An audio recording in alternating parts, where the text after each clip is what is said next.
Last week, a client of mine told me they were grateful that I had done a recent Facebook Live on an area of my life where I was struggling.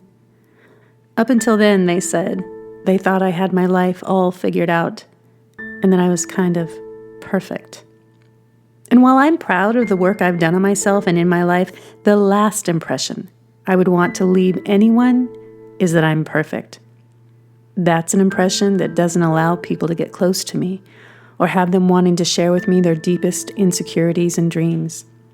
And more than anything, as a teacher for a life coaching certification program, the last thing I want is students thinking they have to be perfect to be a coach, because that is complete and utter bullshit.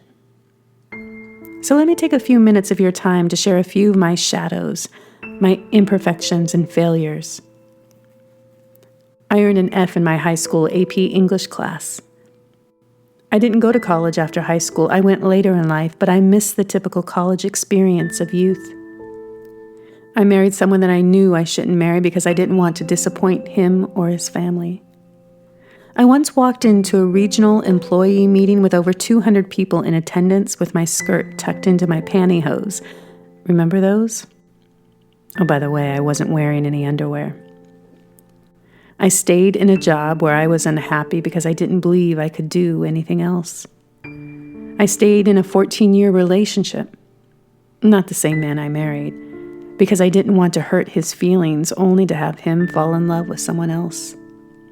As a performer, I've been booed off the stage. As a speaker, I've had a room turn on me and question my credibility. I've delivered workshops that failed and left both the participants and me wondering what the hell we're doing with our lives.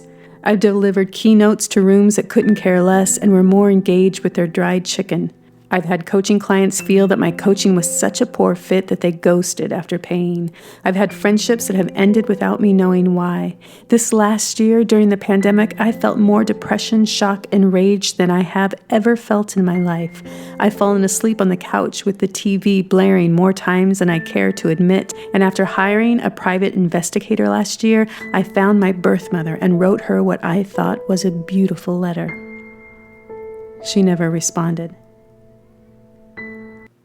Can I let you in on a little secret?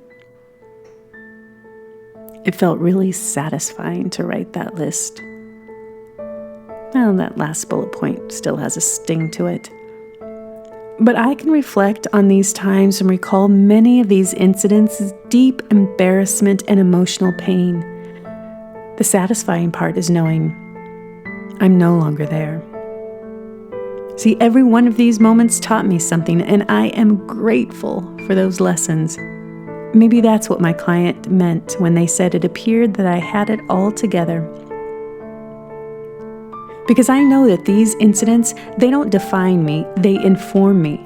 They've taught me how to be a better speaker, a better facilitator, a better friend, a better student, a better coach. I'm far from perfect in any of these categories, but I am better. I don't live in a cloak of shame. I wear these things like a cape of heroism, because guess what? Every hero has a messed up backstory. If they had been perfect, we wouldn't care about them.